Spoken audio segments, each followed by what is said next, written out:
actually grew up in a Christian household. Issues that I was seeing within biblical writings. The church was just seeing more and more unreliable, and the people at the masjids were so hospitable.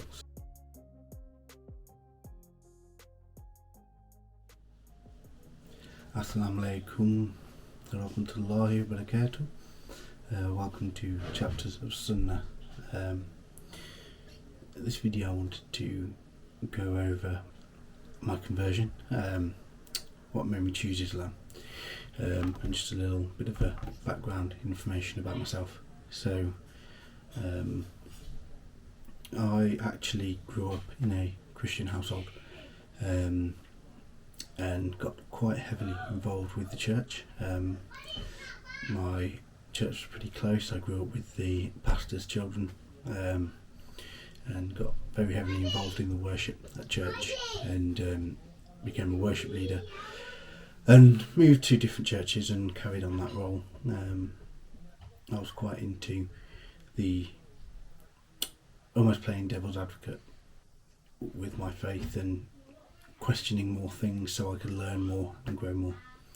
And along this path I started to find and realise that there were issues that I was seeing within biblical writings, things that didn't add up, things that didn't make sense.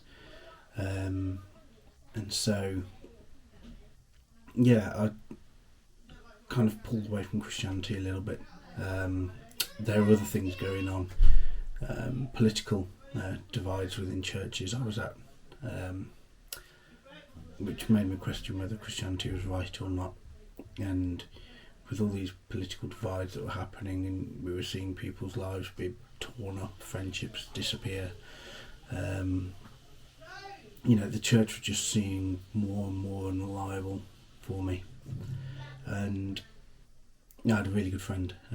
We don't talk anymore, but we used to discuss theological questions, and quite in-depth theological discussions would go on up until midnight, 1 a.m, and he started to become very vocal about being anti-Islamic and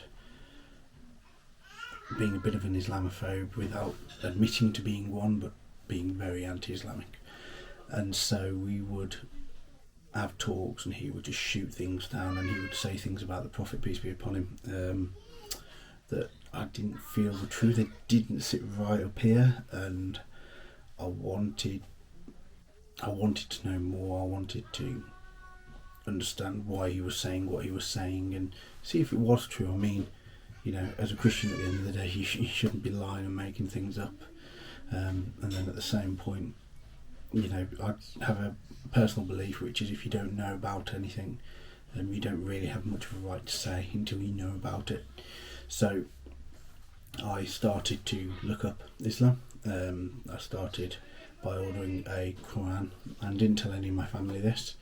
Ordered a Quran, and it was actually this Quran right here, which I ordered, which is the first Quran I've ever owned. And I ordered this. This was last year, and as I was reading, I was getting more comfortable with it and understanding what was written in there, and things just made more and more sense.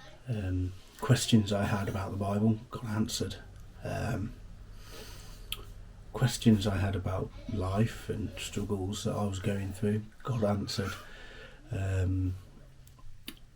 And after getting about halfway through, I thought, you know what, I'm going to give prayer a go. I had no idea how to pray, and so I just went onto a Muslim radio and listened to the prayers that were going on in other masjids, and just kind of randomly bowed and prostrated, not at the right time or anything, but the peace that I felt whilst praying is,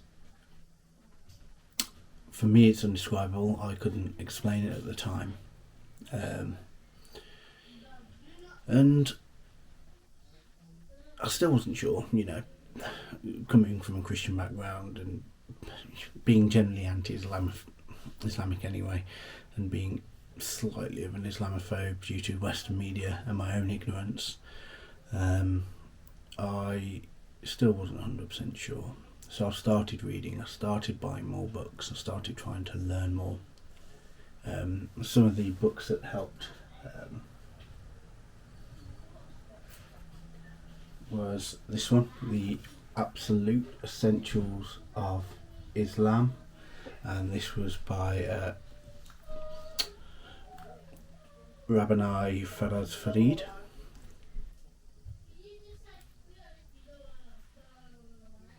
This is a fantastic book. So I'd recommend this to anyone. It just gives you a basic overview of all the essentials that you need. So I'd recommend this book, definitely. Now, another book I would recommend, which maybe not be recommended to some people, but I found it very interesting coming from a Christian point of view, was this one, The Choice by Ahmed Deedat. Now, this helped answer so many biblical questions I had. There are things in here that aren't 100%, but we do have translation issues within biblical texts anyway. So, live and let live, I'll say. But these two books were absolutely fantastic and quite critical to my conversion.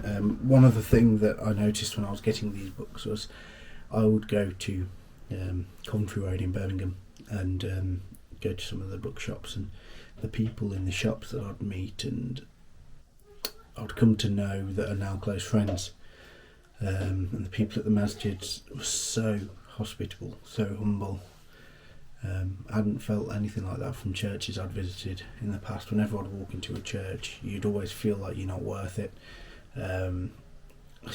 like you're not part of their little close-knit friendship group that they have. And so I then spent lots of time thinking at home and deciding what to do, and I said to my partner, this is it, I'm going to convert, I'm going to commit to Islam. And on the 1st of December 2023 I did my Shahada, and I just felt like this weight had just been lifted off, and there was nothing could go wrong, and everything was brand spanking new, and it was amazing, absolutely amazing. And so that's my basic story.